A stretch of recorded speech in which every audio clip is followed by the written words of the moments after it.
சைவ சித்தாந்தம் படிக்கணும்னு விருப்பம் முதல்ல உங்களுக்கு இருந்திருக்கணும். அந்த விருப்பம் இருந்துச்சுன்னா அதை கேட்ட உடனே எங்கே நடக்குன்னு சொன்னீங்க? ஐசிஎஃப்லையா? நம்ம இங்கேருந்து எப்படி போகலாம்? பஸ்ஸில் போயிடலாமா, ஆட்டோவில் போயிடலாமா, ட்ரெயினில் போயிடலாமா, ஏதோ ஒரு கணக்கு. அப்புறம் இப்போ அந்த விருப்பத்துக்கு ஏற்ப அதுக்கப்புறம் என்னது, செயல்பாட்டுக்கு வருகிறோம். இந்த விருப்பமும் செயலும் எது? அறிவு இருந்தால் தானே வரும். அப்போ ஒவ்வொரு செயலிலும் அறிவின் செயல் இருக்கிறது, விருப்பத்தின் செயல் இருக்கிறது, அதற்கான செயல்பாட்டுக்கான செயல் வடிவும் இருக்கிறது. இந்த மூன்றும் ஒவ்வொன்றிலும் இருக்கிறது, மறந்துடக்கூடாது. நான் சொல்லுகிறேன்னா என்னிடத்திலும் இந்த மூன்றும் இருக்கிறது, கேட்குறீங்கன்னா அந்த மூன்றும் உங்களிடத்திலும் இருக்கிறது. இப்படி ஒவ்வொரு செயலிலும் அறிவும் இச்சையும் செயலும் கலந்து பின்னி பிணைந்து நிற்கிறது. அப்போ விருப்பம் இருக்கா இல்லைன்னா ஏதோ சைவ சித்தாந்தங்கிறாங்க, அது எதுக்கே நமக்கெல்லாம் இது ஆகாதியா. அப்போ விருப்பம் இல்லைன்னா கேட்ட உடனே வாய்ப்பில்லை கண்ணா, வாய்ப்பில்லை, நன்றி வணக்கம், வேறு பார்க்கலாம் அப்படின்னு அப்போ வெளியே போயிருப்போமே. அப்போ இதை கேட்டு அது உள்ளத்தில் போய் நாம் ரொம்ப நாளாக நினச்சிட்டு இருந்தோம், இதை இன்றைக்கி கேட்டுருவோம் அப்படின்னு நினச்சி அது இதெல்லாம் நடக்கணும்னா திருவருள் உங்களுக்கு ஒரு ஒத்தாசையை தரணும். அது நடந்தால் தான் இச்சை இருந்தாலும் கிரியை இருந்தாலும் ஞானம் இருந்தாலும் செயல்பாட்டுக்கு வரும். அவர் ஒத்துழைப்பு தள்ளன்னு வச்சுக்கோங்களேன், நான் ரொம்ப நாளாக நினச்சிக்கிட்டே இருக்கிறேனுங்க, அது நினச்சிக்கிட்டே தான் இருக்க வேணும்.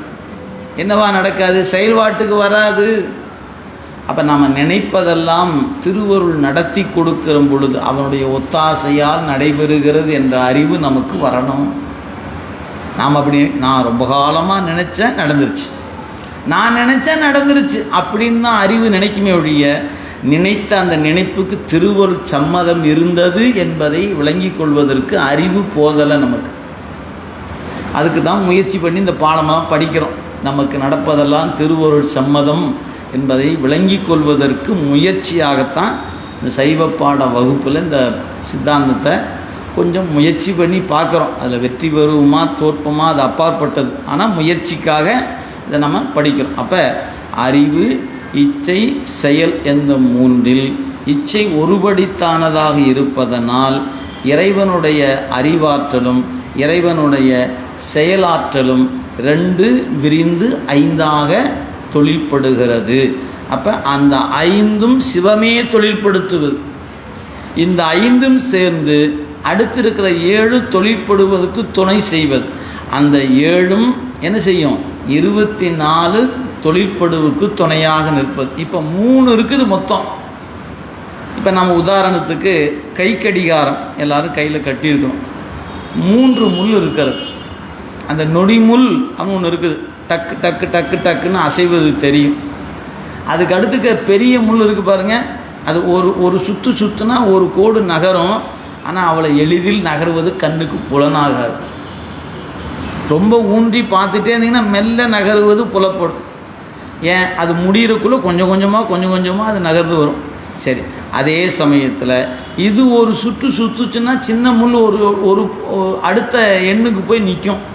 இப்போ ஒன்றின் இயக்கம் கண்ணுக்கு புலனாகிறது, 2இன் இயக்கம் கண்ணுக்கு புலனாகலை, ஆனால் 2ம் இயங்கி கொண்டு தான் இருக்குது. அது மாதிரி ஆன்ம தத்துவமாக இருக்கிற உடம்பு இயங்குகிறது என்று சொன்னால் இதை இயக்கத்தை நீங்கள் புலப்படுகிற கண்ணில் பார்க்கும்போது இதை நொடிமுள் போல் வச்சுக்கிட்டிங்கன்னா இந்த ஆன்ம தத்துவம் இயங்குவதற்கு இன்றியமையாது இருப்பது அந்த பெரிய முள். அந்த பெரிய முள் இயங்குவது போல உள்ளுக்கு ஒரு சின்ன முள் ஒன்று இயங்கி கொண்டு இருக்கிறது, அது சிவதத்துவம். அது அதை விட நுட்பமானது. இது தூலம், அது சூக்குமம், அது சூக்குமத்திலும் சூக்குமம். இப்படித்தாங்க பல்வேறு வகைகளில் 3 பகுதிகள் நமக்கு வடிவமைக்கப்படுகின்றன. இப்போ ராக்கெட் இருக்குது இல்லைங்களா, மேலே விடுறாங்க. இன்றைக்கி எல்லா நாடுகளும் விடுகிறது. அந்த ராக்கெட்டை விடுகிற பொழுது 3 பகுதியாக பிரிச்சுப்பாங்க. மேல் பகுதி, மையப்பகுதி, அடிப்பகுதி. அந்த புவியீர்ப்பு விசையை கடந்து போகிற வரைக்கும் ஒரு பகுதி இருக்குது. அங்கே போனோன்னே அந்த 3 பகுதி தானாக கலண்டு போகும். கலந்து உள்ளுக்குள்ளுக்கிற செயற்கைக்கோள் தனக்குரிய எல்லைக்குள்ளே போய் நின்று இயங்குகிறது அப்படின்னு பார்க்குறோம். எப்படி இயங்கும்? அதுக்கு ஒரு வடிவமைப்பு செய்திருக்கிறாங்க. இத்தனை ஆண்டு காலம் சூரியனை இது சுற்றி இப்போ அப்படியே படம் எடுத்து கொண்டு இருக்கும் அப்படின்னா ஆம், அது வேலையை செஞ்சுக்கிட்டு இருக்கோம். அதெல்லாம் எங்கேருந்து கண்ட்ரோல் பண்ணிகிட்டு இருக்கிறாங்க? இங்கே உட்காந்துக்கிட்டு, இஸ்ரோவில் உட்காந்துக்கிட்டு லட்சம் கிலோமீட்டருக்கு அந்த பக்கம் இருக்கிற சந்திராயன் அப்படிங்கிற அந்த விண்கலத்தை ஆய்வு, அது எடுக்கிற புகைப்படத்தை இங்கே உட்காந்து பார்த்துக்கிட்டு இங்கே ஆய்வு செய்துட்ருக்கிறாங்க. கொஞ்சம் என்னென்ன பண்ணணும் எல்லாம் இப்போ எந்த விதமான மின் தொடர்புகள், அதாவது நம்ம அலைகள் அப்படிங்கிற வகையில் பார்க்கும்போது எந்த ஒயரும் இதில் தொடர்பில் இல்லை, ஆனால் அத்தனையும் கண்ட்ரோலில் இருக்குது. அப்போ நீங்கள் இது இப்படி இங்கே இருந்துக்கிட்டு அங்கே இயக்கிற மாதிரி நீங்கள் நினச்சிக்கங்க, சிவபெருமான் தன்னுடைய கையில் இருந்துக்கிட்டு நம்மளையெல்லாம் இயக்கி கொண்டு இருக்கிறார். எது தொடர்புகளில் இந்த மாதிரி ஒயர் தொடர்புலாம் இல்லை, ஒயர்லெஸ்ஸில் நம்மளெல்லாம் இயக்கி கொண்டு இருக்கிறார். ஏன் விஞ்ஞானிகள் அவங்க கூடத்தில் இருந்து கொண்டு விண்கலத்தை இயக்குவது போல சிவம் தன் இருப்பிடத்தில் இருந்து கொண்டு நினைப்பு மாத்திரத்தில் நம்மை இயக்கி கொண்டு இருக்கிறது. அப்போ நம்ம எப்படி கருதணும்? இந்த உடம்பு தான் நமக்கான ராக்கெட். இந்த உடம்புக்குள்ள உயிர் என்பதுதான் விண்கலம். இந்த விண்கலத்தில் ராக்கெட்டை கொண்டாந்து விண்கலத்தை ரெண்டையும் ஏன் பொருத்தி இருக்கிறாங்க? இந்த விண்கலம் சிவம் என்கிற செம்பொருளை சுற்றி சுற்றி வரணுங்கிறதுக்காக இந்த ராக்கெட்டுக்குள்ளே வச்சுருக்கிறோம். நாம் இந்த ராக்கெட்டில் வந்துக்கிட்டு சிவத்தை சுற்றுறதை விட்டு போட்டு எங்கெல்லாம் சுற்றக்கூடாதோ அங்கெல்லாம் சுற்றி சுற்றி பார்த்துட்ருக்குறோம். ஒரு கால் நீங்கள் சரியான இடத்துல சுத்த தொடங்கிட்டீங்கன்னா இந்த ராக்கெட்டினுடைய மேல் கீழ் நடுப்பகுதிகள் கலட்டி விடப்படும்.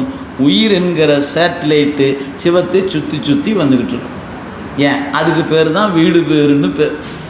இந்த வீடு வேரை பிடிக்கணும்னா இந்த ராக்கெட் இல்லாமல் பிடிக்க முடியாது. அப்போ உடம்பு தேவையா? ஆம். சிவம் என்கிற செம்பொருளை பற்றுவதற்கு இந்த உடம்பு தேவை. பற்றி விட்டுட்டா கழட்டி விடுவதுதான் முதல் வேலையாக இருக்கும். இதுதாங்க அடிப்படை. இதைத்தான் இந்த நூல் முழுக்க சொல்லுகிறது. எப்படிலாம் சொல்ல போகிறாங்கிறத அடுத்தடுத்த பகுதியில் பார்ப்போம். எனவே இதுகாரும் சொல்லப்பட்ட 36 தத்துவங்கள். அப்போ இந்த நூலை படித்தீங்கன்னா உங்களுக்கு ஒரு தத்துவம் என்ன வேலை செய்கிறது அப்படிங்கிறத ஒவ்வொன்றை பற்றி ஒன்று தெரிந்து கொள்வதற்கு வாய்ப்பு. அப்போ இப்போது வரைக்கும் 36 தத்துவத்தின் பெயரையாவது நீங்கள் தெரிந்து வைத்திருந்தால் இந்த வகுப்பு உங்களுக்கு பயனுடைய வகுப்பாக அமையும். ஒரு வேளை மறந்து போகுதுன்னு சொன்னால் பயன் பின்னே விளையும் என்று மட்டும் சொல்லிவிட்டு அடுத்த பாட்டுக்கு போயிடுவோம். பாருங்கள் 22 இந்த பாட்டில் என்ன சொல்ல போகிறாரு? 2வது கேள்விக்கும் 3வது கேள்விக்கும் பதில் சொல்ல போகிறார். 2வது கேள்வி ஆணவம் ஏது, மாறா வினை ஏது. இந்த 2 3 வினா. இந்த 2 வினாவுக்கு ஒரே பாட்டில் விடை. ஒரு பாட்டுக்கு விடை சொல்லும்போது ஏறத்தாழ முதல் பாட்டு குரு வணக்கம், 2வது பாட்டு என்ன கேள்வின்னு சொல்லப்பட்டது, 3வது பாட்டு குருநாதர் விடை சொன்னது. அந்த 3 கழிச்சிட்டிங்கன்னா 21 பாட்டில் 18 பாட்டு சொல்லியிருக்கிறார் முதல் கேள்விக்கான விடை. இது 6 தத்துவம் ஏது என்ற கேட்ட கேள்விக்கு 18 பாடலில் விடை சொல்லியிருக்கிறார் ஆசிரியர். சரி, 2வது கேள்விக்கு ஒரு பாட்டு, 3வது கேள்விக்கு ஒரு பாட்டு இல்லை, 2 3 ஒரே பாட்டில் சொல்லிட்டார். ஏன் அதை பற்றி விரிவுகள் அடுத்தடுத்த நூலை படிக்கும்போது தெரிஞ்சுக்குங்க. இதில் நான் இவ்வளோதான் சொல்லுவேன்னு சொல்லிட்டு போயிட்டார். அடுத்த பாட்டை பாருங்கள்.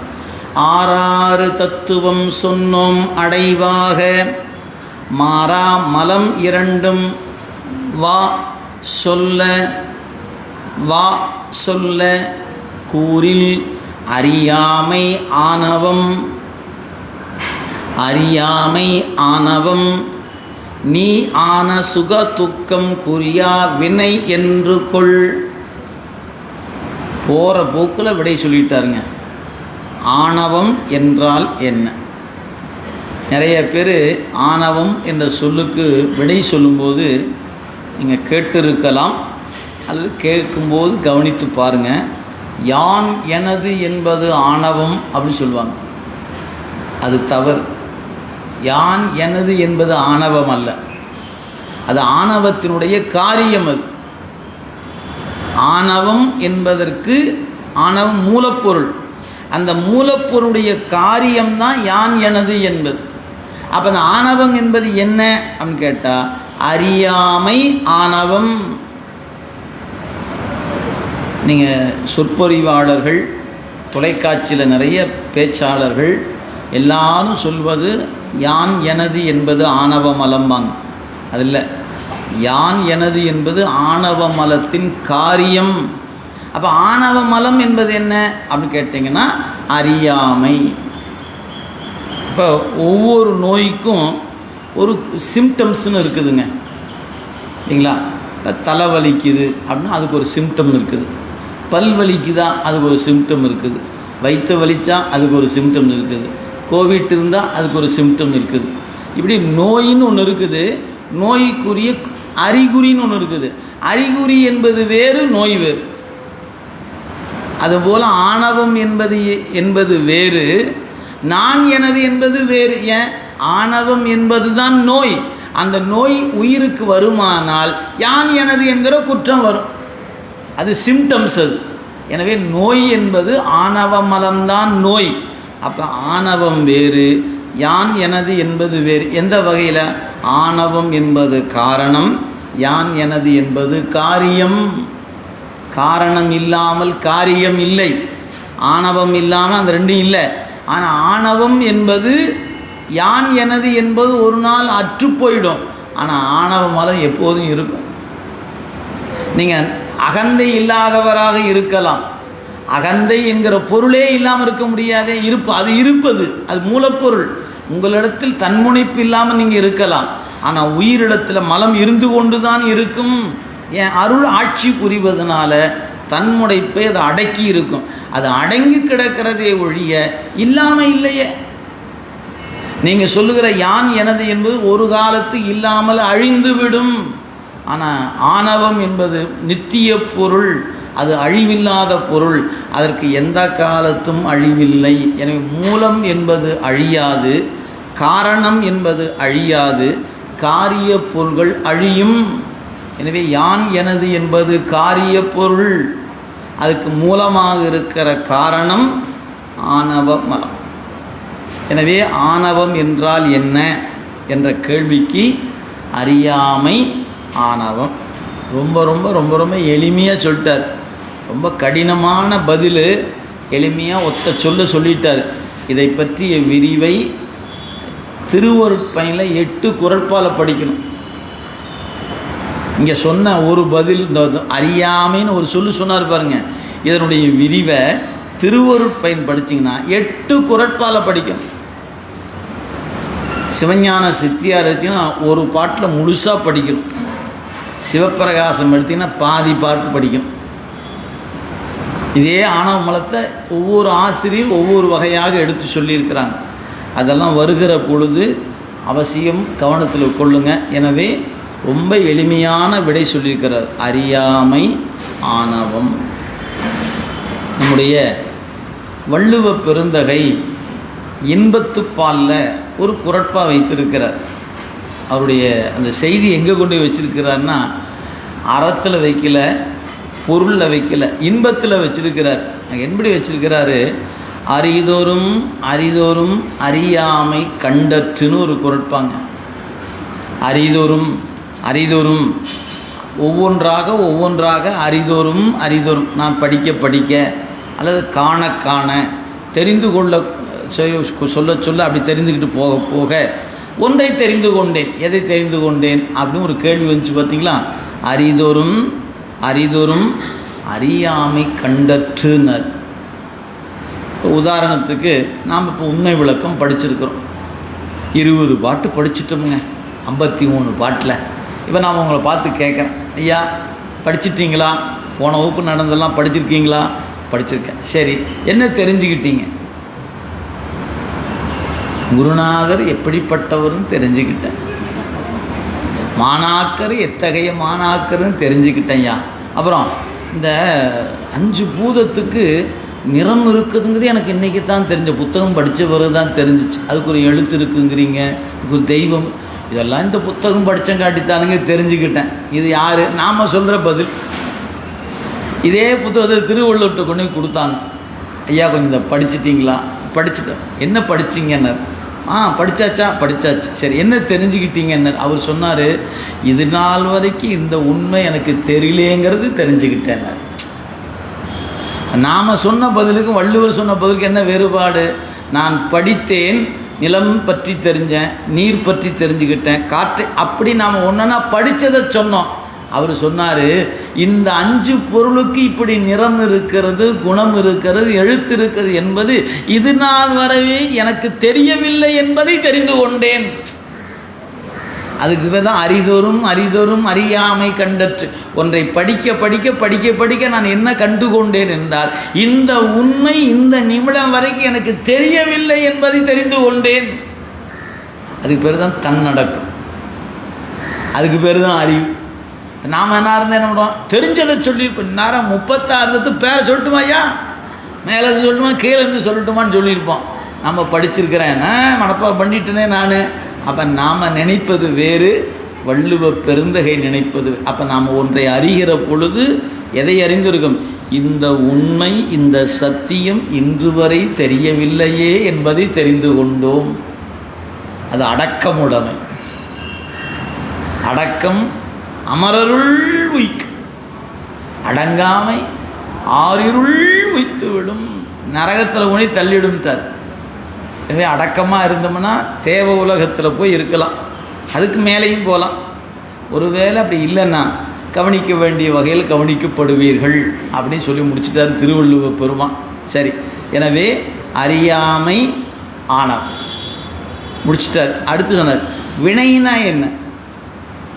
வினை அதுக்கு எப்படி சொல்லியிருக்க பாருங்க, நீ ஆன சுக துக்கம் குறியா வினை என்று கொள். சுகம் துக்கம் வினை அப்படின்னு மட்டும் சொன்னால் போதுமே. வினைனா என்ன, சுகமும் துக்கமும் வினை சொன்னால் போதும். ஆனால் ஆசிரியர் என்ன பண்ணிக்கிறாரு, அதுக்கு ஒரு அடைச்சொல் போடு, நீ ஆன. அது என்ன நீ ஆன, இன்பம் வரும்போது இன்பமே ஆயிரும், துன்பம் வரும்போது துன்பமே ஆயிரும். ஆனால் உண்மையில் இன்பம் நாம் அல்ல, துன்பம் நாம் அல்ல, அதை சாரும்போது அதுவே ஆயிரும். ஏன், அதுதான் ஆன்மாவின் இலக்கணம், சார்ந்ததின் வண்ணமாதல்.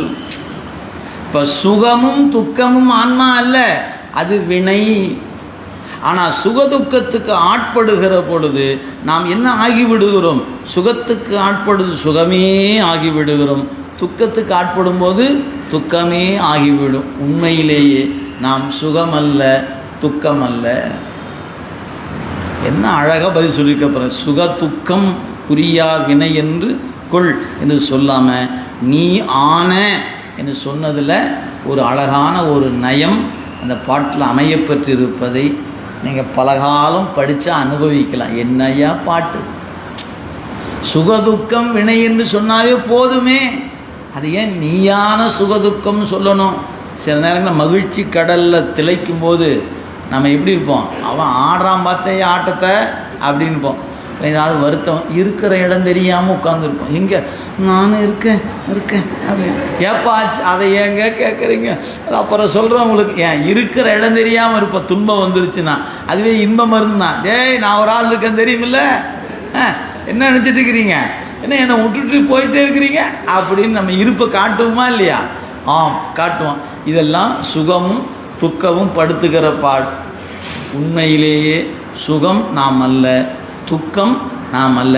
இது நாம் அல்லன்னு தெரிஞ்சாவே ரெண்டுமே தற்காலிகமானது. இன்பம் வந்துச்சா அடவிடியா பின்னாடியே துன்பம் வரும், துன்பம் வந்துச்சா பின்னாடி இன்பம் வரும். விடு, இதுக்கு ஏன் நீ இப்படி இப்படி அப்படி அப்படி மேலே போகிறக்குள்ளே அடுத்து வந்து நிற்கும். ஏன், இரவு முடிஞ்ச உடனே பகல் தொடங்குதா இல்லையா? பகல் போச்சுன்னா இரவு வருதா இல்லையா? ஆம், இரவும் பகலும் மாறி மாறி வருவது போல சுகமும் துக்கமும் மாறி மாறி வரும். எங்க, மனித சட்டை எடுத்த பிறப்பில். அப்போ நீங்கள் சுகமாக மட்டும் இருக்கவே முடியாது, துக்கமாக மட்டுமே இருக்க முடியாது. இங்கே என்ன உண்டு, இரண்டும் உண்டு. அப்போ நாம் எடுத்திருக்கிற சட்டையில் மானிட சட்டை எடுத்திருக்கிற நாம் இந்த பூ உலகில் வந்து தங்கி இருக்கிறோம். இரண்டையும் அனுபவிப்பதற்கு, இரண்டும் உடைய உலகத்தில் எனக்கு ஒன்றுதான் வேண்டும் என்று கூறுவது அறியாமை. எனக்கு சுகம் மட்டுமே வேண்டும், துக்கம் வேண்டாம் அப்படின்னு சொன்னீங்கன்னா அது உங்களுடைய அறியாமையை காட்டும். அப்போ இங்கே இருக்கிற இடம் இரண்டுக்கும் உரிய இடம். ரெண்டுக்கு உரிய இடத்துல ரெண்டும் தானே அனுபவம் ஆகும். அப்படி சரி, அப்படி அனுபவம் ஆகிற நாம் இப்போ இது விடுதலை பெறுவதுன்னா என்ன பண்ணுவது, அதைத்தான் நூல் சொல்ல போது பின்னாடி, அது அங்கே வரும்போது பார்ப்போம். எனவே வினை என்றால் என்ன என்ற கேள்விக்கு சுகமும் துக்கமும் வினை, இது பொதுவாக சிறப்பு வகையால் நீ ஆன சுகதுக்கம் வினை என்று கொள். 3 கேள்விக்கு விடை சொல்லிட்டார். மறந்துடாதீங்க, கேள்வியை மறந்துடக்கூடாது, கேள்விக்கான பதிலை மறந்துடக்கூடாது. இனி 4வது கேள்வி, நான் யார், வாயா வா. என்ன கேள்வி கேட்ட? நான் யார், நீ யாருன்னு உனக்கே தெரியலையா கேட்போமா இல்லையா? யாரோ ஒருத்தர் வந்து சார் நான் யார் சார் அப்படின்னா, அதையா என்கிட்ட வந்து கேட்குற, நான் யாருன்னு எப்படி நான் சொல்ல முடியுமா என்ன? அதுக்குள்ள பாருங்க, இதை எங்கே கேட்கலாம்? குருநாதன்ட்டு தான் கேட்க முடியும். அவர் ஒருத்தர் தான் அதுக்கு விடை சொல்ல முடியும். எல்லாத்தையும் இப்போ கேட்டிங்கன்னா விடை சொல்ல மாட்டார்கள், சொல்ல தெரியாதவங்களுக்கு. கவனித்து பாருங்கள். அதில் நான் யார் அப்படின்ற விடை சொல்லணும்.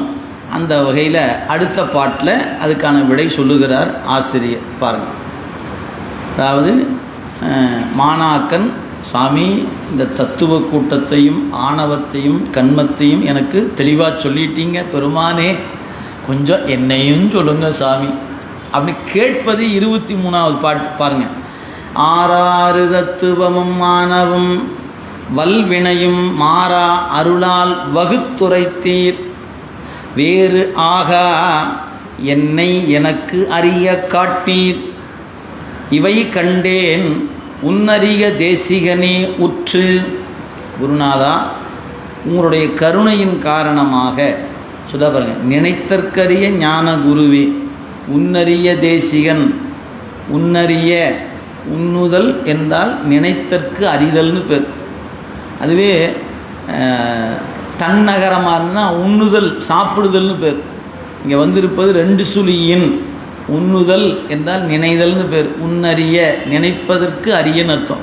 எனவே உன்னறிய தேசிகனே, மனத்தாலும் வாக்காலும் நினைத்து பார்ப்பதற்கும் சொல்வதற்கும் அப்பாற்பட்டிருக்கின்ற என்னுடைய குருநாதனே என்று பொருள். இங்கே உண்ணுதல் என்பது நினைப்பு என்பதனால நினைத்தற்கரிய தேசிகனே உற்று அப்படின்னார். பாருங்கள், அடியேனை விட்டு எக்காலத்தும் நீங்காமல் இருக்கும் உம்முடைய திருவருளால் 36 தத்துவங்களையும் ஆணவ மலத்தையும் கண்ம மலத்தையும் வகைப்படுத்தி உரைத்து அருளினீர்கள்.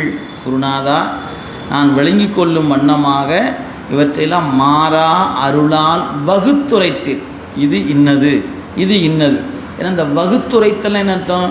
ஒன்றொன்றா எடுத்து சொல்வது பேர் வகுத்துரைத்தல்னு பேருங்க. அதெல்லாம் மொத்தமாக சொன்னால் அது பேர் தொகுத்துரைத்தல்னு பேர். தொகுத்தல் வகுத்தல் அப்படின்னு சொல்ல முடியுங்க. தொகுத்துரைத்தல் அப்படின்னா ஒருவர் 1 மணி நேரம் பேசுகிறார், அந்த பேச்சினுடைய சாரத்தை அடுத்து பேசுகிற ஒரு தொகுப்பாளர், அவர் இன்னார் இன்ன கருத்தை தெளிவாக கூறியிருக்கிறார் என்று 1 நிமிடத்தை சொல்லி முடிச்சுட்டு அடுத்த பேச்சாளர் கூப்பிட்டுருவார் மேடையில். நீங்கள் தொடர் நிகழ்வுகளில் பார்த்தீங்கன்னா தெரியும், அன்னார் அவர்கள் இந்த கருத்தை இன்ன வகையில் திறம்பட அருளி இருக்கிறார்கள் அடுத்து அப்படின்னு சொல்லி அடுத்த பேச்சாளர் கூப்பிடுவார். அவர் 1 மணி நேரம் பேசிகிட்டு இருந்தார், இவர் 1 நிமிடத்தில் மொத்த பேச்சையும் தொகுத்து. அப்போ அவர் சொல்லியது வகுத்துரைத்தல், இவர் பேசியது தொகுத்துரைத்தல்னு பேர். அப்போ அதான் சொன்னால், உங்களுடைய அருளால் ஒன்றொன்றையும் வகுத்து சொன்னீங்க. ஏன்? மண்ணை எடுத்துட்டு அதுக்கு 8 சொன்னீங்க, நீர் எடுத்து அதுக்கு 8 சொன்னீங்க. இப்படி ஒன்றொன்றா விரித்து சொன்னீர்கள். எனவே வகுத்துரைத்தீர்கள் தேசிகனே. எனக்கு இப்போ என்ன வேணும்னா என்ன கொஞ்சம் காட்டுங்கன்னு கேட்குறாரு. அந்த பாட்டில் பாருங்கள், வேறு ஆகா என்னை எனக்கு அறிய காட்டி, இதை மட்டும் வச்சு பாருங்கள். குருநாதா, என்னை எனக்கு காட்டுங்கன்னு கேட்குறார். நாம் போய் காவல்துறையில் போய், ஐயா ஒரு பொருள் காணாமல் போயிடுச்சு, உட்கார்ப்பா, என்ன காணாமல் போச்சு? என்ன காணலை சார் அப்படின்னு சொன்னான். பேப்பரையும் பேனாவும் எடுத்த ஏட்டை அப்படி மேலே இங்கேயும் பார்ப்பார். என்ன சொன்னேன்? என்ன காணமா? அதுக்கு இங்கே வரக்கூடாது, பக்கத்தில் கீழ்ப்பாக்கமுக்கு அங்கே போ அப்படின்பார். ஏயா என் உசுரை காலங்காத்தால் இருந்து வாங்குற, போயா அந்த பக்கம் போகல, என்ன காணாமல் வந்துட்டா பாருங்க அப்படின்னு. சார் என்னை காணான்னு சொன்னால் நீங்கள் ரிப்போர்ட் வாங்க மாட்டேங்கிறீங்க, அப்படின்னு கேட்டால் அவருக்கு பணிவாக சொல்லி பார்ப்பார். அப்புறம் கெஞ்ச ஆரம்பிச்சு, ஐயோ கொஞ்சம் உசுரோ வாங்காதடா, போயிட்டு வாயா நீ அப்படின்னு. அது மாதிரி இப்போ நம்மளை யார் காட்ட முடியாது? ஒரு காவல்துறை நம்மை கண்டுபிடிச்சி சொல்ல முடியாது. இவங்க ரிப்போர்ட் வாங்க மாட்டேன்னு கோர்ட்டில் போய் ஃபைல் பண்ணலாமா? வழக்கறிஞரை பிடிச்சி, ஐயா ஒரு வழக்கு போடணும், என்னது இந்த ஸ்டேஷனுக்கு போனால் நான் கொடுக்குற மனுவை வாங்கவே மாட்டேங்கிறாங்க, அதனால் நீங்களாவது கொஞ்சம் பண்ண. என்னையா மனு? சார் என்னை காணலைன்னு சொன்னேன். அவர் வக்கீல் பார்ப்பார், நல்ல ஒரு கேஸ் வந்ததுன்னு நினச்சேன், இப்படி ஒரு கேஸ் வந்து சிக்கி இருக்குது, ஏயா இப்படி சார் வாங்குற அப்படின்னு அவரும் நினைப்பாரா இல்லையா? அவர் சொன்னது சரியாகத்தான் போச்சு, நீ போயா முதல்ல. இல்லை என்னை நீங்கள் கண்டுபிடிச்சி கொடுத்தே ஆகணும் அப்படின்னா எந்த வழக்கறிஞரும் கண்டுபிடிச்சி கொடுக்க முடியாது, எந்த நீதிமன்றமும் நம்மை அடையாளப்படுத்த இயலாது, காவல்துறையும் கண்டுபிடிச்சி சொல்ல இயலாது. நான் யார் என்ற கேள்விக்கு விடை யார் கொடுக்க முடியும்? குருநாதன் ஒருவன் தான் கொடுக்க முடியும். இதை நீங்கள் வேறு எங்கு தேடியும் இதற்கான விடையை காண இயலாது. அதனால் சொன்னார், என்னை எனக்கு அறிய காட்டீர் அப்படின்னு மாணாக்கன் ஆசிரியர்கிட்ட கேட்கிற பாட்டு. அடுத்து ஆசிரியர் மாணாக்கனை சொல்கிறார், நீ யார் தெரியுமா? சொல்கிறேன் கேட்டுக்கன்னார். பாருங்கள் அடுத்த பாட்டு, 24வது பாட்டு.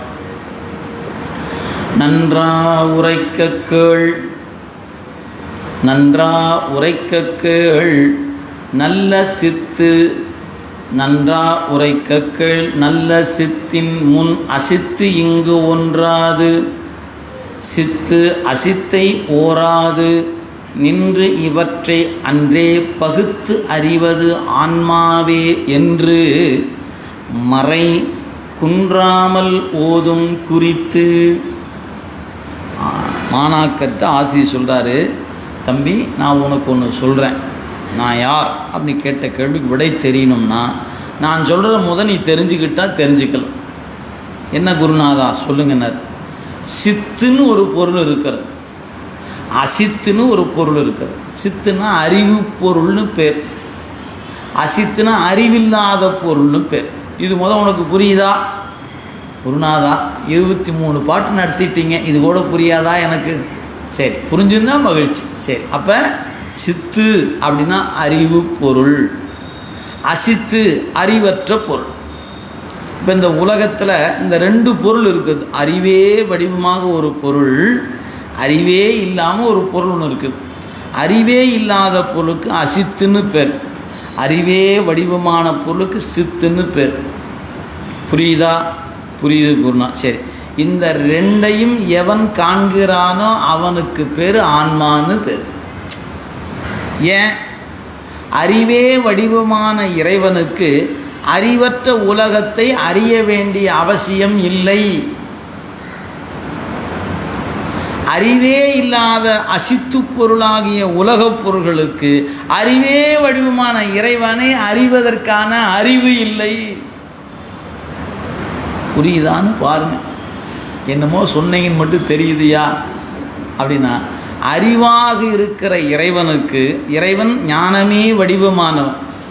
வாரியார் சாமியுடைய சொற்பொழிவு கேட்டவங்களுக்கு தெரியும், அவர் தொடங்கும் போது அப்படிதான், அறிவே வடிவமான ஞானமே வடிவமான வல்லப்பெருமானின் கருணையினால் தொடங்க ஆரம்பிப்பார். அங்கே ஞானமே வடிவம் என்பதுக்கு என்ன பொருள்? அறிவே வடிவமாகிய முருகப்பெருமான்னு பொருள். ஞானம் என்ற சொல்லுக்கு தமிழில் அறிவுன்னு பேர். அப்போ அறிவே வடிவமாக, ஞானமே வடிவமாக அப்படி பொருள். இப்போ இறைவன் எல்லாம் அறிந்தவன், அவன் அறிவே வடிவமானவன். இப்போ இறைவன் புதிய புதிய தொழில்நுட்பத்தை அறிய வேண்டிய தேவை உடையவனா? இன்றைக்கி எத்தனை டெக்னாலஜி வந்துருச்சு. சுருக்கமாக சொன்னால் இன்றைக்கி ஏஐ ஒரு தொழில்நுட்பம் வந்துருச்சு இல்லைங்களா? வாட்ஸ்அப்பில் வந்துருச்சு, இன்றைக்கி ஏஐ வந்துருச்சு. ஒரு காலத்தில் எங்கேயோ இருக்குன்னு படித்தோம். நம்ம வாட்ஸ்அப்பை தொட்டோம்னா ஒரு வட்டம் போட்டு என்னமோ பேர் போட்டு வச்சுருக்கான், தொட்டோம்னா அது காட்டுது உனக்கு என்ன தகவல் வேணும்னு கேட்குது. இதை கேட்டேன் உடனே ஒரு 5 நிமிஷத்தில் சர்ச் பண்ணி முடித்து நீ கேட்டது இதுதான் செய்தின்னு சொல்லுது.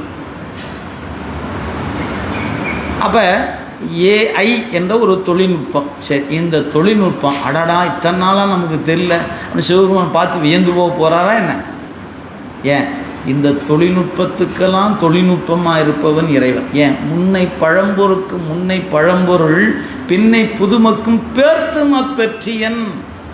அவன் அப்டேட் என்னங்க, அவன் தானாகவே அப்டேட் ஆகிட்டே இருக்கிறவன். இங்கே அப்டேட்டில் பண்ண வேண்டியதெல்லாம் இல்லை. அவர் எல்லாவற்றையும் கடந்து நிற்பவன், அறிந்தாங்கறிபவன் என்று அவனுக்கு பெயர். எனவே அவன் எதை அறிய வேண்டியதில்லை, தனித்தனியாக ஒவ்வொன்றாக அறிய வேண்டிய அவசியம் அவனுக்கு இல்லை. ஏன்? அதனால் ஆக வேண்டிய காரியம் அவனுக்கு இல்லை.